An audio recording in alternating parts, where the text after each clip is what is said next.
Well, we are back. This is part 2 of my continued podcast with Dr. Irving Chao. It was so great. We had to come back for more. I want to talk about associates some more. Yes. Number one, life is just an attitude. Your attitude to determines your altitude. I had a guy one time working for Heartland, and he said, I can't wait to get out of here, and I don't like it, and I want to start my own practice. And I go, well, what have you learned so far?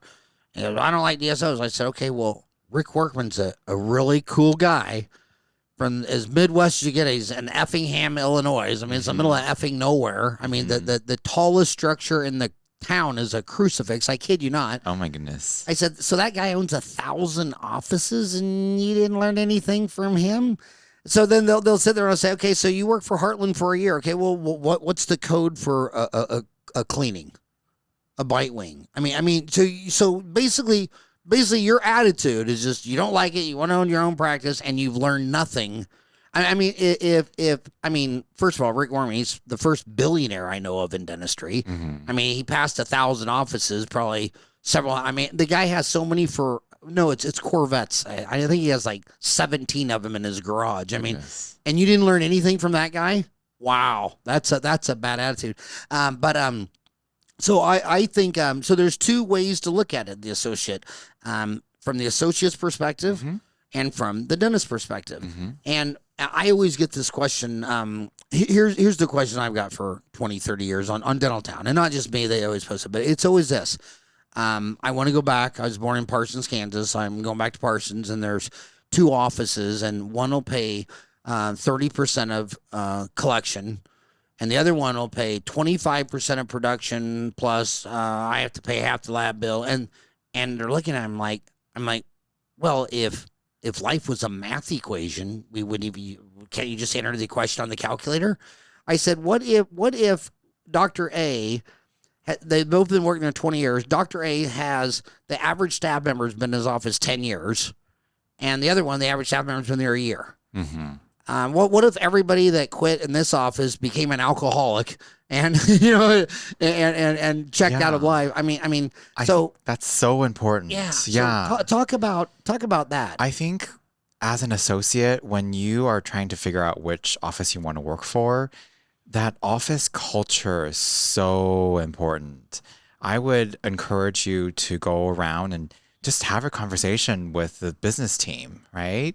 The associate doctors, the assistants, ask them how long they've been there for and what they like best about their job, right? If they're like bitching and complaining and they have nothing good to say, it's probably not the best place to work. When I hire doctors, I encourage them to talk to my other doctors, right? I have nothing to hide. I even leave the room and then they can chat. And because I'm so confident in our culture and the positivity that we have, that I allow them to do that, right? Someone who probably doesn't have the best culture is not going to let you talk to everyone freely, right? They're probably going to hide it, and you probably will only be communicating with that owner doctor. So be really cognizant of that. Super important. I agree with you too. The money's not everything. It isn't, right?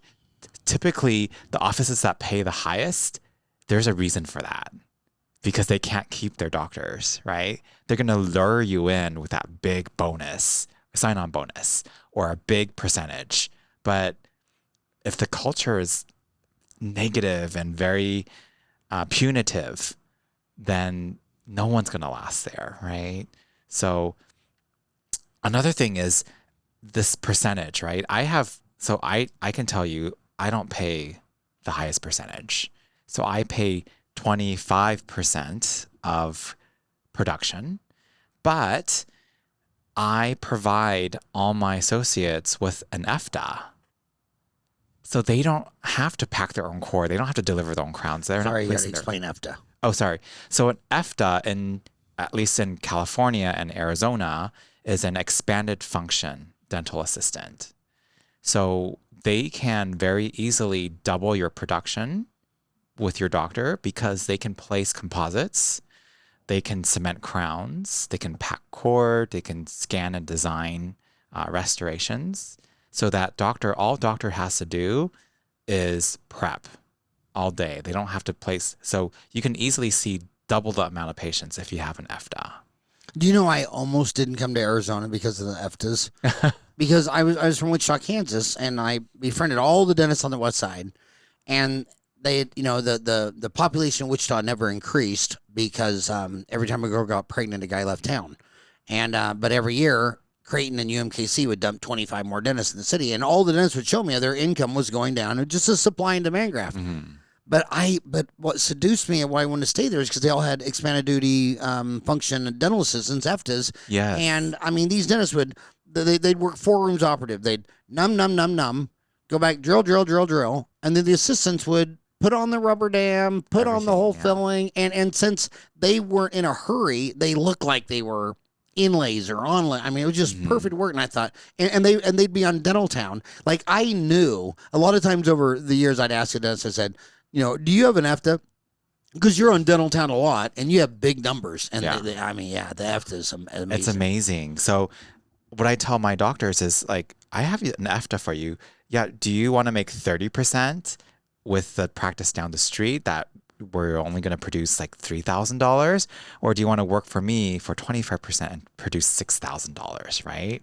Like, this percentage, tell me how much you want to make, and I will get you there. I will build your schedule to get you to your goal. So this percentage is, for young doctors, I would encourage you not to be too focused on this percentage.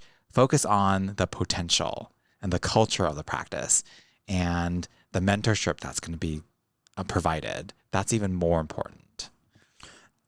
The culture is everything. I mean, my gosh, I mean, it's just everything. I know a guy that worked for a dental office, and the office manager was sending in all these codes of work that wasn't even done. I mean, so you get to see, corruption. You said when you first had your job that the senior doctor would talk to you abusively. Yes. Yeah. It was horrible. Like, well, I started at a DSO, and, not one of the higher end DSOs, but one of the more basic ones. And you had to sign a multi-year contract. And I was actually one of the few doctors there that were like a U.S. citizen.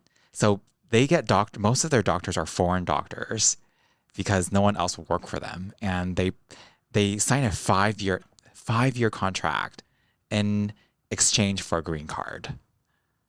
So that's how and this DSO, they led by fear. Everything was punitive. And every time that managing doctor came to our office, he would like rail everyone and just berate everyone. And I don't know why, because maybe he thought that we would listen if we were scared, but that's not somewhere where I would want to work. So be very cognizant of that, younger doctors. This culture, this feeling that you have when you walk around and you see people interact and work with each other is so important, because it's going to either make your life very enjoyable or like a living hell. And I watched it. Like you asked me today how long someone had been here. Who was it, Lori or Stacy or Ken or something? Yeah. I mean, they're all 25 plus years. My first dental assistant stayed 30 years, Sure. Jan. And I watched it pay off benefits at 5, 10, 15, 20, 25, because we're selling the invisible. I mean, how do I know if a root canal is good or bad? I mean, I'm Sure. a patient. I mean, what am I can't look at Irving and decide if he does good root canals. I mean, Sure. what they all got the same initials. And oh my gosh, when you go, and the number one advantage I always had from DSOs is the same thing, their doctor turnover. It's I went in there and the doctor said I had 3 cavities, so I went in there to have them done. He didn't even work anymore. And then the new dentist said I had 4. And then I did 2 on this side and went back to have 2 on the other side, and that doctor's not there. And then the other doctor, and the new doctor said that. And it's like, well, you've seen 3 dentists in 3 appointments. That's insanity. And they'd always come in and I'd always notice, I'd say, well, do you have any questions? And I'd say no. And then I'd say, okay, well, let's get set up and we'll do this. And then as soon as I leave, they'd been with Jan for 5 years, 10 years, 15 years, 20 years, 25, 30. And they'd ask 50 million questions to her. And then a lot of times I'd be coming back and Jan would be talking, and she'd go like that. And that just means get out of here. We're still talking. So it was like, Yeah, I think you can definitely, You can definitely run a group practice well. One thing that I do, because our patients do sometimes see different doctors, one thing that we do is we meet monthly and we equilibrate each other in our treatment planning. So we all look at x-rays and treatment plan together once a month to make sure we're all on board and delivering the same quality of care so that we're not confusing patients and giving them different messages. And we also practice our verbiage with how we present treatments to patients so that they're hearing the same consistent message again and again, no matter who they see. And we also do this with our hygienists as well. So I think that's an important part. Younger doctors, like, is there an opportunity to learn from this doctor, right? This owner doctor, or is he just going to throw you in and just give you cases that he doesn't want to do, right? Like fillings or hygiene. I've seen in California, believe it or not, it's actually cheaper to hire an associate dentist than a hygienist. Right. Yeah, you can hire a dentist cheaper than a hygienist. So a lot of these offices will just hire a dentist to do all the hygiene and to diagnose treatment because it's cheaper. The first thing I'll throw all the DSOs under a bridge for is none of them are publicly traded. So when they're all talking about EBITDA and all that stuff like that and all that stuff, okay, look at the Wilshire index, the Wilshire 5,000. Well, number one, there's not even 5,000 anymore. It's down to like 3,600 or something like this. Not one dental company. And think of all the crazy companies that went public, and really dentistry is not. But the only ones that have gone public are both. One's in Australia. I think it's Dentistry 123, and the other one's that one in I think it's Singapore. Okay. And but anyway, they both have the same model. There's no hygienist, and they sold me on why when I came back, the first thing I did, I was honest with my hygienist. I said, look, I just want you to know, I've had a falling out with you and down under, you know what I mean? And I don't believe in hygienists anymore, but I just want you to all know that so that we're on the same page with honesty and transparency. Sure. But here's what they learned. They learned that that the new patient exam, that you're actually going to stay in there 15, 20 minutes with me, okay? And then you're going to do X dollars. And then on the recall exam, there's no dollars. And then he can go there for 4 or 5 years, no dollars. But then if he gets off and goes to another new dental office, the new patient exams, more dollars. So here's what they figured out. They said, okay, so I got a hygienist. Let's say I'm paying her $50 an hour and the assistant $25 for easy math, okay? So I'm paying a hygienist $50 an hour to set up a room and go seat the patient and take x-rays, do all this stuff that the dental assistant could have done. And then when she sits down and notes to probe, she has to call a dental assistant in there. So I got a $50 to $25 an hour, and I'm doing the probing. And then she goes back, and then the dental assistant leaves, and then she finishes the cleaning, and then she goes and gets the exam. And the average wait time for waiting for the hygienist at $50 an hour, waiting for an exam, was 10 minutes. And then when it's all done, then the insurance underpays for cleaning exams, x-rays, and fillings, and overpays for extractions, root canals, partial dentures. And she waits 10 minutes, and then the doctor rushes in, does a 3-minute exam, and the patient schedules for no work. So he said, so here's what the only two publicly traded dental services organizations, they're both, is Singapore in the northern hemisphere or the southern hemisphere? Southern, I think. Yeah, it's southern. I remember their dishes point vertically straight up, but I didn't know where it was. But anyway, they said, but here's the deal. So now I pay a $25 an hour assistant. She sets up the room. She goes and seats the patient. She takes the bite wings, all this kind of stuff, and then she goes and gets the doctor to probe. So the doctor comes in and is meeting you, and he does the probing, and then he does the scaling, and he's in there about 15 minutes. And then when he's done, the assistant comes in and polishes and fluoride treatment and exits, sets up the patient, all that stuff. And he says if he's in there 15 minutes, he'll diagnose and they'll schedule for X dollars of dentistry. And if he's in there for 10, it'll be only 2/3 of that. If he's in there for 5, it'll be 1/3 of that. And he's in there for under 3 minutes or less, nothing's done. So they got rid of all their hygienists.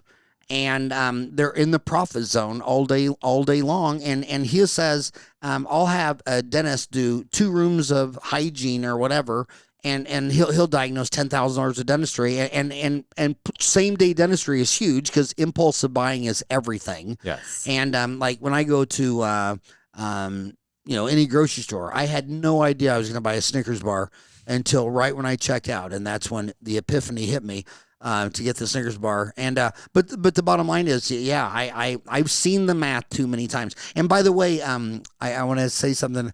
I've been saying this for 2 or 3 years, and it almost made me quit podcasting because I didn't want to be doom and gloom. But I knew I knew that this market was in bubble territory. I mean, God, I'm 61. When I graduated from high school, that was 80, and 80 to 82 was the worst I've ever seen the economy. I mean, God, the federal government's paying 15% on its debt. I mean, it was just horrible. 3 of my friends' dad killed themselves because they lost the Kansas family farm that had been in the family for 100 years. And because they took out a big mortgage on a tractor or whatever stuff. And then I got to school in 87 right before Black Monday. And then there was the Y2K, the 94 to 2000. We're starting at 98. Everybody and their dog knew it was a bubble, but you look like an idiot because it just kept getting bigger and bigger and bigger and bigger and bigger, and it finally popped.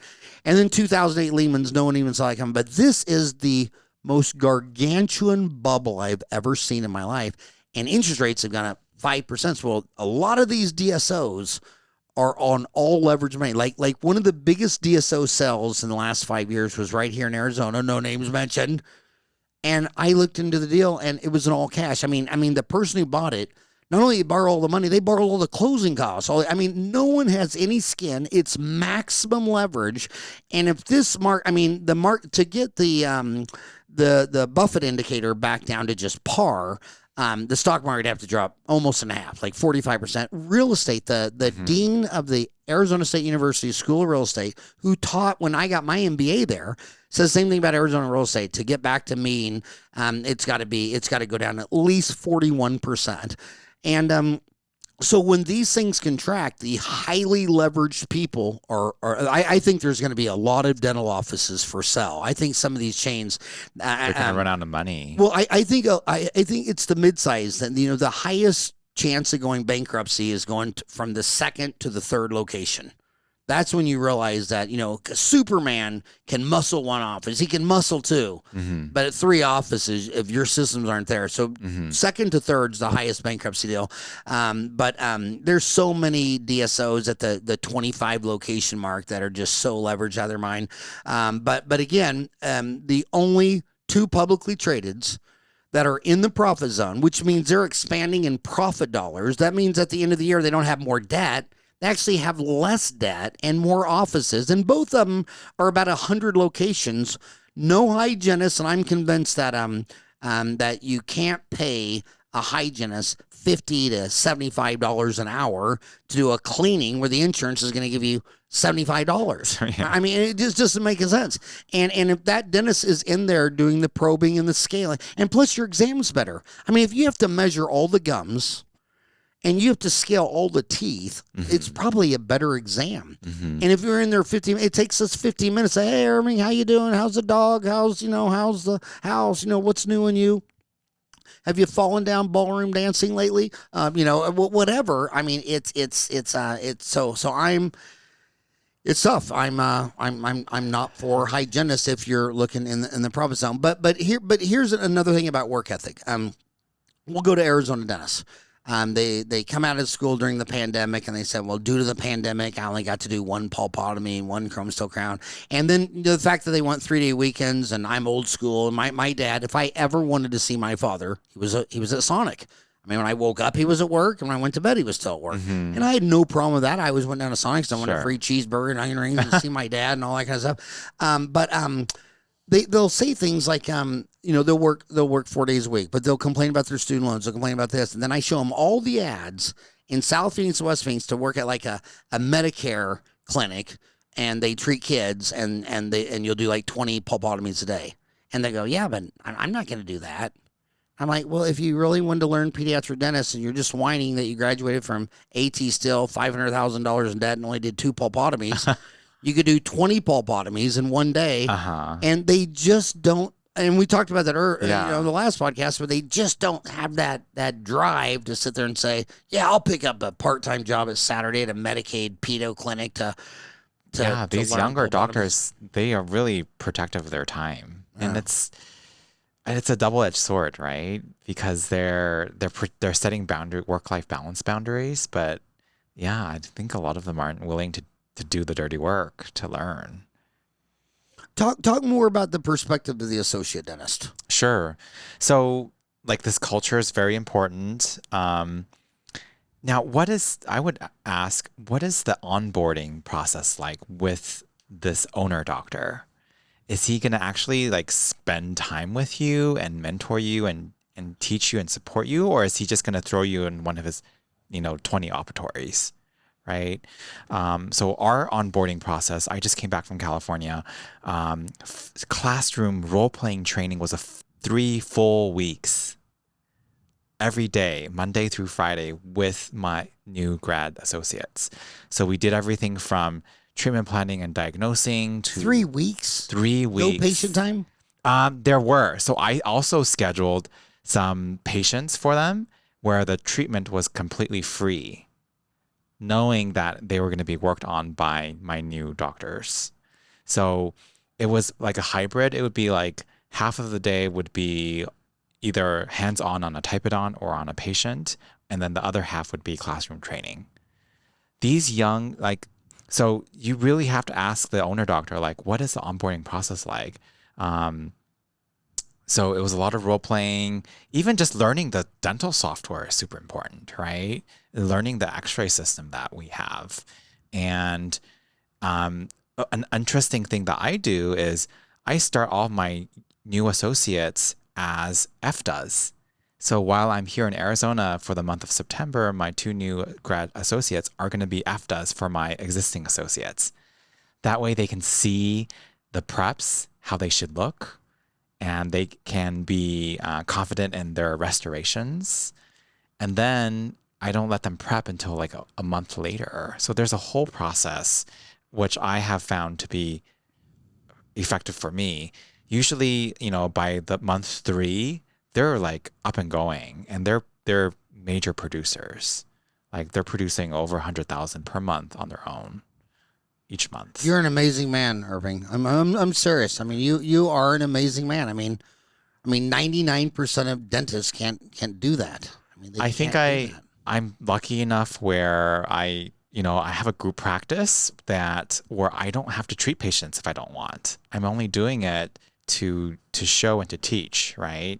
So I have the time and the resources to sit down with these doctors for a couple of weeks to train them, and it's rewarding for me.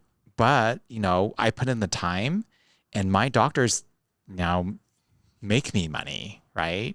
So it's a lot of investment of time in the beginning, but it will pay off. It's a win-win situation because the doctors are profitable and they're very clinically adept, and then you're making money off of them. So talk to the old doctors out there. I'm 61, so the old doctors would be anything that's over 71 because I'm a young dentist. But they always want to keep all the big cases and throw all the buccal pits and occlusals at the associate. Talk to that old dentist about why he shouldn't steal all the big cases and why he's got to. Yeah, I mean, it's just so rewarding when you have like a cosmetic case that was done by your associate that you're proud of, right? When I first, so for example, when I first started my implant journey with, right, learning how to place implants, I took one of my associates to the course in Mexico, and of course I covered everything, but it was just so much fun to learn together. Was that the one south of just Yuma, just right across the border? It was in Mexico. It was in Tijuana. Okay, so just right across the border. Yes. So they go right across the border for legalities. Yeah, those courses are fantastic. I think I was there for a couple of days. I placed over 30 implants on people. Yeah. So, gosh, why? I mean, I think you have to be out of the mindset of like, oh gosh, I need to keep all the cases to myself. I mean, there's an unlimited amount of cases, right? And it's funny when you think there's a lot, when you get out of the mindset of there's a limited amount, like more patients just come, and your associates are more happy. Do you think that associate's going to be happy and stay with you if they're just doing buccal pits all day long? No, they're gonna, as soon as they have another opportunity, they're gonna jump ship. And I want to say something that's more healthy about group. Group is just more fun. It is more fun. And whenever you find that some dentist was in his office eating 50 Vicodin a day and drinking Listerine in between each patient and all the dysfunction stuff, they were all by themselves. And between each patient, they go back to the office, shut the door. And it was isolation, loneliness, depression, whatever. But my gosh, I could come back from, I could come back from like a molar root canal where I just can't find the canal. And I'd walk in there and take out my gloves. I can't find the canal. And I'd have like Sam Dominic and Tom Giacobbe, probably the two funniest comedians that ever lived. Mm-hmm. And they would walk in there and they would always find it in 1 second. Mm-hmm. And they'd always say, well, it's just fresh eyes. So whatever you were seeing, you weren't seeing it, right? And then the same thing, like maybe they couldn't get out a root tip. Well, if you come get the other guy, he's going to pop it out because whatever you're doing, it wasn't working, and you keep doing the same thing. But man, I tell you what, if I had I wasn't even a solo practicing dentist for more than a couple of months before I hired Bob Savage. I mean, and that guy, that was another comedian. I think I only hired the funniest dentist, but I couldn't imagine being a solo practitioner. What do you do to stimulate yourself? Who's pushing you? Who's going to help you get out a root tip? Who's going to say, come on, you can do that? Or he's doing Invisalign and you're like, wow, maybe I should do Invisalign. Yeah, it's just so much more nice because you can encourage each other, you can bail each other out, but you can also support each other too when there's a really difficult patient. We call them zebra patients in our office. We don't say TLC or anything because they know the patients. But like, what's a zebra patient? Like a very difficult, high What's TLC? Tender loving care? Yeah. Oh, so it's the opposite of tender loving care. Yeah. Just the patient that's like a red flag, like he's going to complain about everything, not going to be happy, going to be very like sue happy if something doesn't go perfectly. I just heard they added a new word to the Oxford Dictionary today. It was Blur's Day. Yeah. Do you know what Blur's Day is? No, what does that mean? Kyle, you know what Blur's Day is? It means you have no idea what day it is. Your life's a blur. You're just so you're having another Blur's Day. Yeah. But I cannot say enough things about group is just more fun. Yeah. And what you said about the associate, I would rather work for 20% of collection at an office that I ran 20 red lights on the way to work because I can't wait to see everyone. I mean, when I would drive to work, when I would walk in there, I never had one staff member that I couldn't wait to see.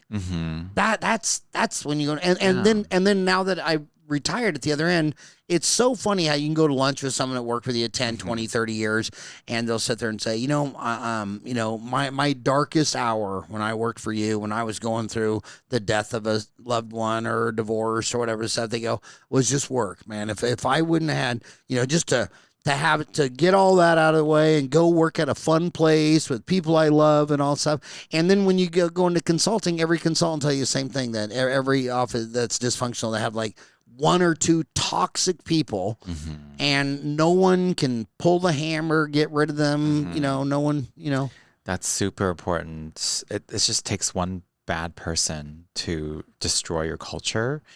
And when I was a younger dentist, there was this hygienist that had been with the practice for 25 years.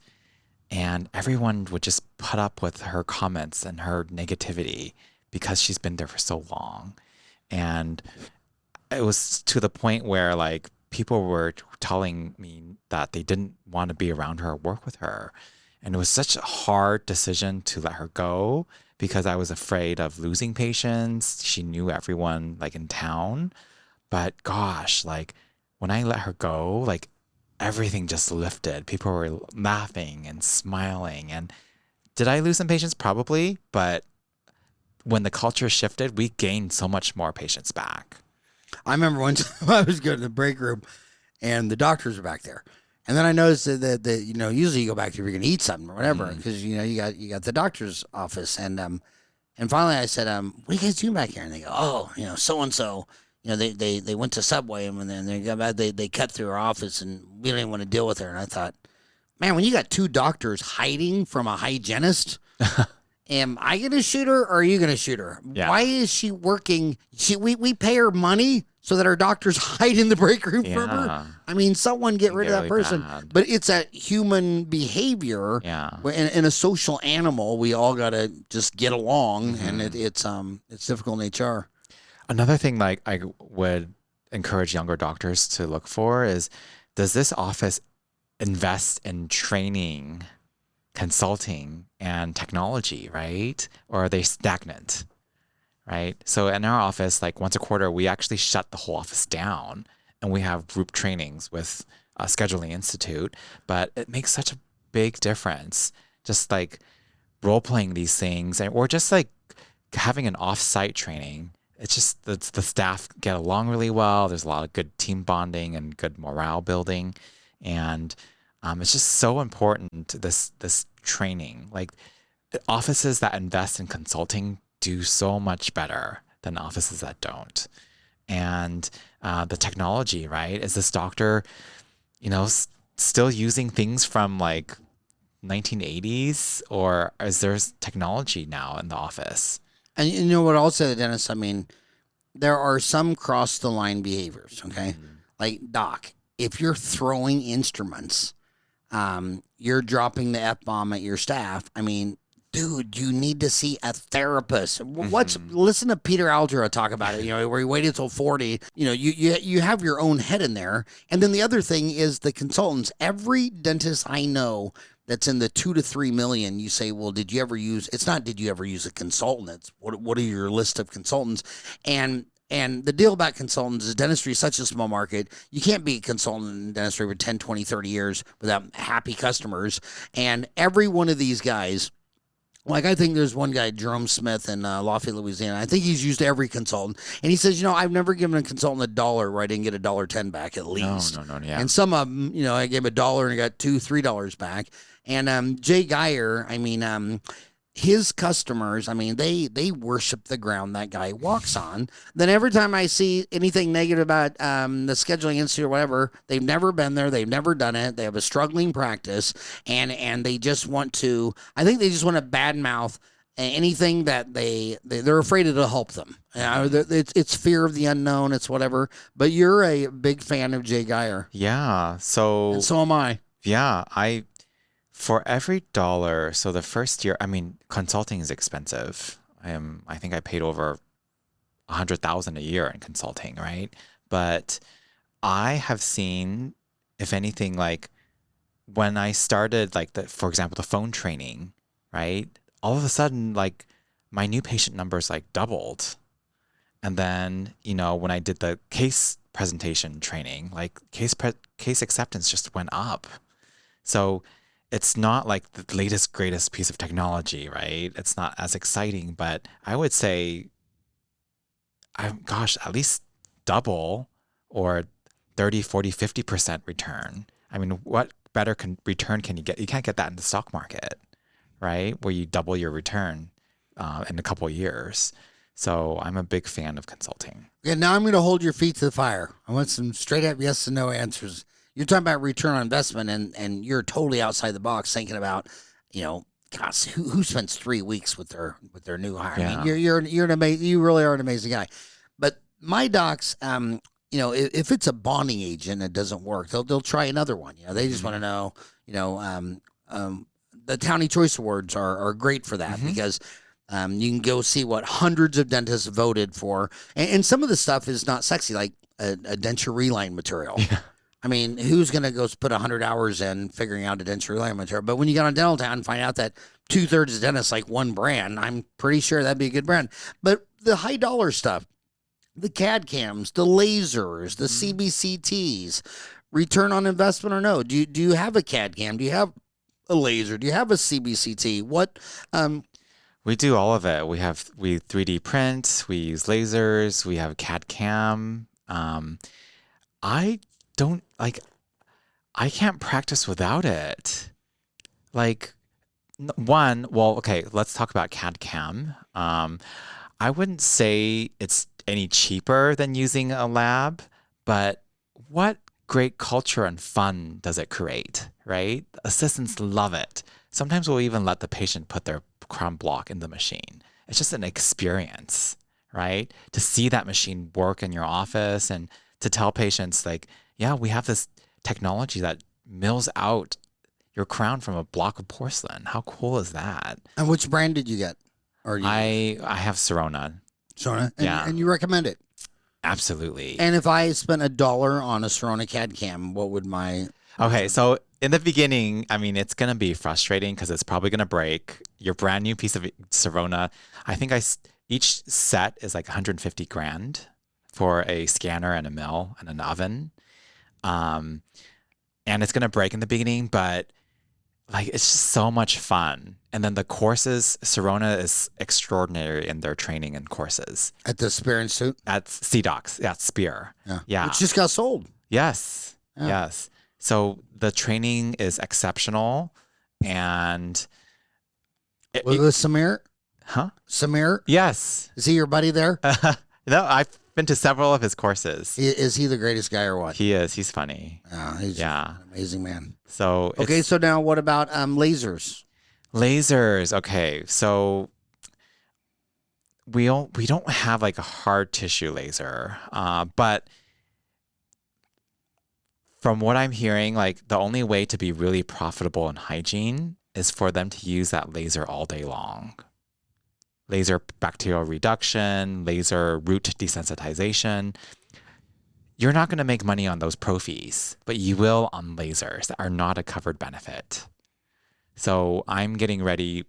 I just hired a hygienist laser consultant to come to the practice, and I'm super excited because I am ready to get my hygiene team more profitable because we're paying them top dollar. So, I'm trying to find. Every time you bring up hygiene, I'm going to try to find that that DSO deal in Down Under. But anyway, yeah, I'll find. Oh, there's one of them. Daryl Holmes. It was 1-300. I don't know if that was it. Dr. Daryl Holmes, founder of 1-300 Smiles. But yeah, I can't tell you how much you got to look at the. I think that was it. That was the guy, Daryl Holmes. That was Dentistry Uncensored 850. But you listen to that podcast and you won't have hygienists, and they're publicly traded. they're publicly traded. sure. And the other thing to do is I hate saying Delta Dental because when you say McDonald's, they're pretty much all the same. Sure. But deltas, there's like 19 different deltas, and they cover the whole spectrum on good to bad on any issue. But I just think that, my favorite delta director was Ed Judd. He was from Missouri. And my gosh, I would go to lunch with him, at least every 6 months because he was giving me the most of money I was getting. Mm-hmm. And we go to Black Eyed Peas. Yes. Really? Fantastic. Yeah. And we go there and you have lunch, and then I would he never wanted to meet with my accounting girls and all that. He wanted my team to meet with his team. And my gosh, we would go down there, and Lori and Stacy would go down there, and they meet with his team, and he would tell me, thank you so much for doing that. I had no idea there was that much over it. I thought your hygiene department was a cash cow. I said, you know what a cash cow is? It's 4 wisdom teeth. I got an elevator and I don't even use forceps on 99% of them. You just numb it up and pop them out, and you give me $1,000. Mm-hmm. So that's another thing I would tell these young dental associates is they look at these your shine rep as a salesman. It's like, dude, that shine rep's in 100 different offices. Yeah, they're going to be your best ally. Like they can. I mean, so we work with Patterson, but she has gone above and beyond for our office in recommending staff members that maybe from other offices that don't like the culture at their practice. She's sent me associate dentists. Like they can be your best. They're in hundreds of offices. They know everyone. Yeah. Right. So, and it's a win-win situation. Like my Patterson rep's able to negotiate prices for me. Like, she finds good deals for us, but Yeah, use them as your ally. She, like, when our sterilizers break, she always has a backup one that she brings. And like if you ask me what implant system I use, you know what implant system I use? I use the guy from the rep that everybody loves. Uh-huh. And when I have a problem, I mean, I would sell him a problem, or it's a case I was having. He says, "Okay, we're all meeting for drinks at this bar." And then I'm like, "Oh my God, really? That periodontist is going to be there?" And that old and he his social network was what was prized, and I could call that guy any time of the day or night. Exactly. And he could get me drinks after work with him and two other guys that do these cases. The same thing with the Patterson person. I mean, the Shine rep I'd use, I'd say, like when it's endo question, I'd say, well, can you find out what Gettleman and Jason Hell are using? Yeah. And then if those two were both using the same thing, it was a slam dunk. It's like, what, Yeah. I'm going to outthink Jason Hell and Brad Gettleman? I'm like, no. And so it's just the social network stuff is so important. It's exactly. Yeah. So So back to these young kids coming out of offices. I think that the most important skill is diagnosing a treatment plan. And the dentists always think it's the sex rate. Well, I wouldn't want you to have a successful appendectomy on it if the exam was wrong and I needed my gallbladder removed. I mean, you're talking about this root canal is perfect, and I'm like, well, did it even need a root canal? How do you teach diagnosing treatment planning? Because I'll be honest with you, on Dental Town, someone will show a picture and it'll be someone like a chipped tooth and say, what do you do? And I look at it and say, I just get a little slow speed, I just smooth it out. And it'd be anywhere from that, a composite, a crown, veneers, all on 4. I mean, how do you stand? I mean, I've never seen two dentists agree on anything in Dental Town in 20 years. How do you teach diagnosing and treatment planning, which is the most important thing? Well, I think I try to go back to science and like articles that have been published. Like, for example, if a molar tooth has a filling that's more than 50% of the width of the isthmus, right, of the buccolingual kind of dimension, then I think there's literature that's saying that that tooth is weakened and it can break very easily. So I make it by number, so there's no guess game. So I go by millimeters. How big is the decay? Like, what does it look like on an X-ray? Is it a big shadow in dentin? Then I tried my best to equilibrate my associates. Oh, that's another good thing about hiring young associates, is that you mold them into you, right? If you're working with older doctors, they may not agree with you, even if you're the practice owner. And I've only learned that from mistake. Like, I've had older associates that it just didn't work out. And we still, even with all this equilibration, we still sometimes are off, right? We still will all diagnose differently. But in general, like, we're not going to be too off because I've given them specific numbers to look for as far as like measurements that they would have to go off of. Yeah. And by the way, to our international viewers who think Americans don't use metric, see, he just said millimeters. In America, it's a dentist, drugs, and guns all use metric. Metric, yes. I have a 9 millimeter, about a kilogram of weed, and millimeters. So it's just dentists, drug dealers, and gun dealers. Yeah. So last but not least, I'm going to wrap it up with this, a very serious issue. Dentistry's always had a high rap of, have the highest suicide rate or blah, blah, blah. And a lot of that's urban myth and all that stuff, because I noticed that, just from over the years, like all the policemen always, I've heard policemen say, well, that's why we have the high suicide rate. I think the math is clear that it's the U.S., the military. I mean, what is it, 29 suicides a day or something like that? Goodness. But a lot of dentists, and you see it. I mean, they just say it. They're 2 years out of school. They're 3 years out of school. They think they made the wrong decision. They're getting depressed. They're burned out, or even the older dentists. Burnout, disease, depression. It's a very stressful job. I noticed that there's a lot to it we don't understand. Like, I noticed it took me about a year of practicing dentistry before I realized sometimes I'd be doing dentistry and I'd say, why is my pulse increased? Why am I breathing weird? And then I'd start to figure out that, if the patient is laying there. So like, I never have to ask you your feeling, man. If you can't, if your body's own breathing and respiration doesn't sense that this human being right next to you is stressed. But what is your thoughts on burnout, depression? I'm 2 years out of school. I think I picked the wrong career. Just younger doctor. Yeah, they're just this young dentist, and you see them. I don't care if it's Dental Town, Facebook, Reddit. I mean, in the dentistry section, they're saying, I think I really screwed up. I should not have graduated $500,000 in debt, and now I'm a dentist. I'm stressed out of my mind. Blah blah blah. How do you coach those kids? I think we as dentists get in our heads too often. I think we think so much that we go down this rabbit hole, right?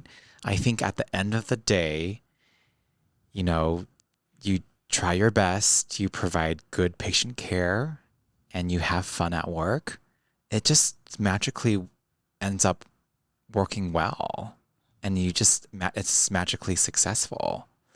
I mean, I have a lot of friends that, have $500,000 in debt, and, they're very honest people, and they have good intentions, and they love their patients and their staff, and all of them are thriving. Not only have they all paid off their loans, but they all are doing fantastic, very, very well with kids too. So I think to just get out of your head and just keep walking forward and moving forward and being an honest person with values and trying your best. I mean, that's all you to do. And then at the end of the day, I mean, talk to a therapist probably, but I don't know anyone in my dental school class that hasn't succeeded. So at the end of the day, it's hard work, but you just keep moving forward and you'll do just fine. The only dentist I've witnessed going in, and I sat on some boards of dental malpractice and things like that, and you have to have your license taken away. Well, usually it's not pretty when you have your license. I mean, why? Sure. Why? I mean, have you ever had your license taken away? I mean, yeah, usually they're arrested. There's police involved. I mean, if you don't get arrested and have your license taken away, you usually don't go bankrupt. Yeah. But and I also loved animals. Like I got 5 ducks, 5 chickens, 2 dogs, 4 cats, 2 guinea pigs. Am I missing anything? Oh yeah, 8 grandchildren. Them are the wildest animals. But I like. I mean, could you imagine being a duck, and you just watch? Okay, that's his whole life. I mean, when you let the chickens out in the morning so they can range over the yard. I mean, they I only remember me and my 5 sisters running down the stairway on Christmas morning, running with that much enthusiasm, and they're flapping their. I mean, it's like. You keep saying they overthink it. Just get simple. Keep it simple. I mean, look at your dog. I mean, my little Looney, he's Alaskan Husky, and I cringe saying that on the podcast because they know I'm in Arizona. Most people say that's cruel to have an Alaskan Husky in Arizona, but I'm talking about at 4,000 feet, not Phoenix. Sure. But I think you start looking at grandkids and animals and realize. Man, they don't overthink anything. No, they're happy. Ducks. Yeah. They're. I mean, Luna's. She's just happy as hell. Yeah. And so they just don't overthink. So would you mind? I know so many young dentists. I mean, I know everybody listening is going to want to work for you. Do you give out any contact information if someone wanted to? I mean, do you have any openings? Can I come out of retirement and work for you? No, not at this time. But you don't have any openings. You can. Email me. My email is drchao@salinasvalleydentalcare.com. And, you're going to have to spell Salinas. SALINAS, Valley, VALLEY, dentalcare.com. Or actually, an easier one, drchao@todaysdental.com. Yeah, that's a little easier than Salinas. Todaysdental.com. I couldn't spell Salinas. Yeah. I'd be happy to, talk to you. We all have our struggles. I'm not saying it's a party every day. I have days that I'm depressed and, I want to give up. But I think the important part is find a support network, either be coworkers, friends, or family, or religion. And if you have a strong support network, you're going to get through it. But if you're by yourself and you're isolating yourself, I think that's when you get into trouble. And attitude is everything. I mean, like, I know that whenever there's a hurricane or there's an earthquake in Morocco the other day and all these things, people say thoughts and prayers. Then other people sit there and say, yeah, that doesn't do anything. There's all this pushback on thoughts and prayers. It's like, first of all, prayers change people. And people change everything. And my God, that the attitude is just everything. Yeah. And if you're, it just in a blink of your eye, you can sit there and get rid of all this negative attitude, and a lot of it's fear. And it's funny when you're negative, just bad things start to happen. But when you're positive and you take your struggles as opportunities for growth, then good things just keep coming your way. Yeah. So attitude is everything. Yeah, and you got an amazing attitude. You're the most lovable dentist. I mean, you really are. And I know this guy. You're an amazing man. And thank you for doing these 2 shows. Yeah. And I think at my age of 61, I think the most important thing to do is your profession. And, when I graduated from school, my mom and dad cried at graduation. And well, that wasn't anything I did. I mean, the profession built that all up, and this profession is in great shape. And I know some people are worried about DSOs. I mean, it's always something. When I got to school, it was capitation. Yeah. It was PPOs. Now it's DSOs. I mean, 20 years from now, it'll be something with an O in it. You know what I mean? It's always something. But the bottom line is, I mean, I cannot tell you. I met a girl it was, what is today? Today's Monday. It was Saturday. Someone called me up. But anyway, she lost her 4 front teeth when she was on a bike accident when she's like 6 or 7, and her front partial broke. This girl lost her freaking mind. And she wasn't going to leave her own bathroom in her own house bawling.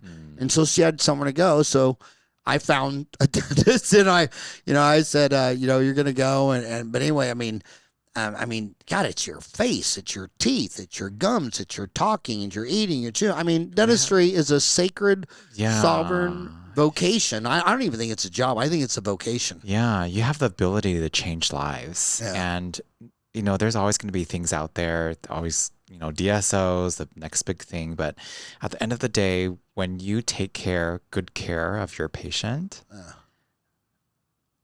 they're going to, be grateful. They're going to be with you, and they're going to refer all their friends and family to you.